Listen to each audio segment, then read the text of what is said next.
and welcome to a new video in which I would like to introduce you to the game Dwarf Tower. And there are different ways to play it. You can play it online with other people, which is the most fun. Then you can play it by yourself against the computer. And yeah, those are the most basic ways. I should also tell you that this is a turn-based strategy game in which you have to defeat the other archmage. The other because you are also an archmage. Ta-da! And I would like to show you the tutorial. Hopefully this recording will work. The last one didn't. And from what I know by now is that it is fun to play against the AI, but it also gets boring with time because it's so simple, and this is why it's better to play against other people, but there are not many people to play this game. Even so, I recommend it for, for the time when you don't have much time and you would like to play something, then this is just for you. It doesn't take much time and you can have some fun in that time. It's for the computer or for the smartphone. I'm using the PC version. And let's start with the tutorial. Welcome to Dwarf Tower tutorial. The goal of the game is to defeat the enemy tower by destroying its most important room, Archmage's chambers. To achieve this, you will need to build your own tower. Each turn you are given a number of cards to place. Here's your first card, Archmage's chambers. Now select it and place it into your initial tower element. Click to begin. Bam, bam, bam, bam, bam. The crucial room.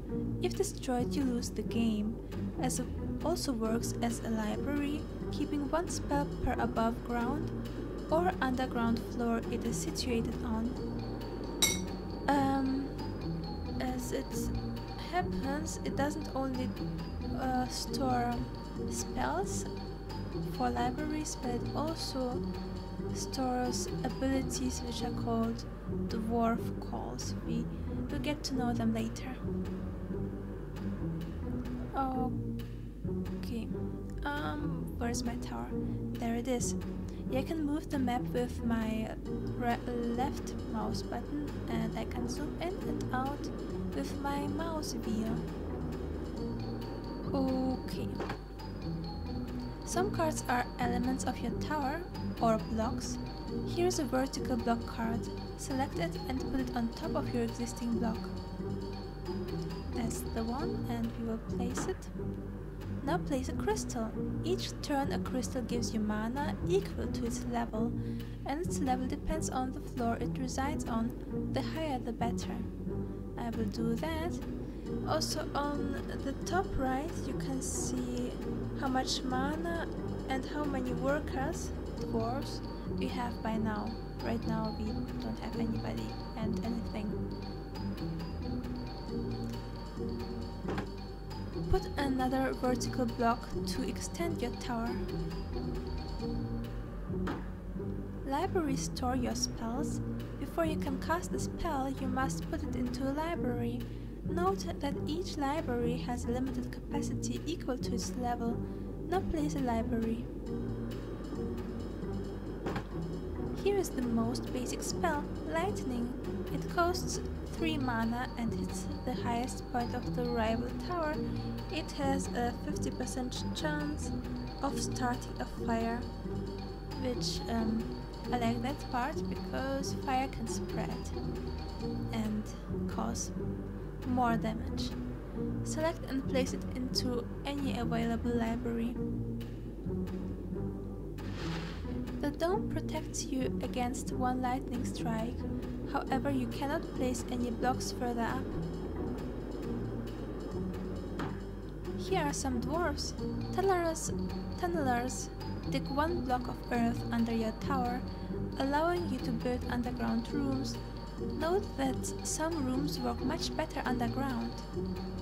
Tunnelers and dwarves are not the same people, by the way. You need to put any suitable block to the freshly excavated space, like a V block for example. Here's the first room that works better underground, Dwarf Dwelling. Each turn it gives you dwarves equal to its underground level, and it stores your dwarf coals in the way library stores spells. So dwarves are our workers, so to say, and their abilities are dwarf calls. This is your first combat dwarf call, Dynamite. It costs 1 dwarf and damages random ground level element of the rival tower. Place it into any free dwarf dwelling. I will do that. Fence is one of the ways to protect against dynamite. Place it now. Time to build some more. Place a horizontal block. Okay, where do I want to place it? On the left maybe. Place another dwarf dwelling.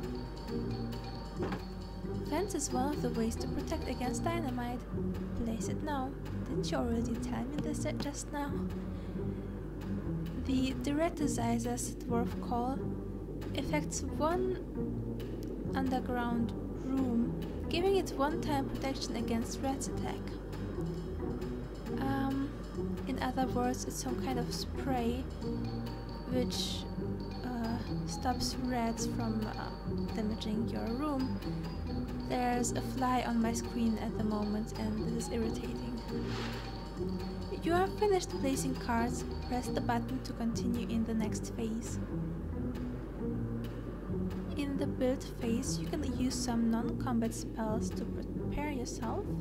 Use Theretizers to protect your dungeons.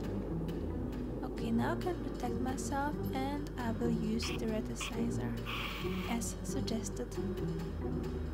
You are finished here. Skip the phase to begin some combat action. Alright. You and your enemy are now selecting some spells secretly. After you press the end phase button, they are all cast simultaneously. Select Dynamite. Alright. It is not quite simultaneously. The spells will be used in the order that I selected them, but they will be used in the same turn. And this means that if I keep attacking the same room and the room is already destroyed, then I will have wasted those abilities, so to say. You are done selecting combat spells. Press the end phase button to begin combat. Waiting for server. We attacked. And we were attacked. Twice. Oh no. Oof. Our fence helped you against the dynamite, and the dwarf Theretizers protected the dungeon. Skip to the next turn.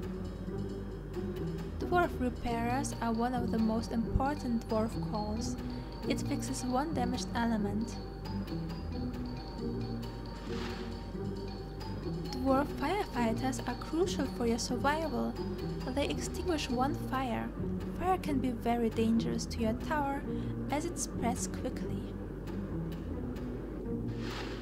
You are finished placing cards.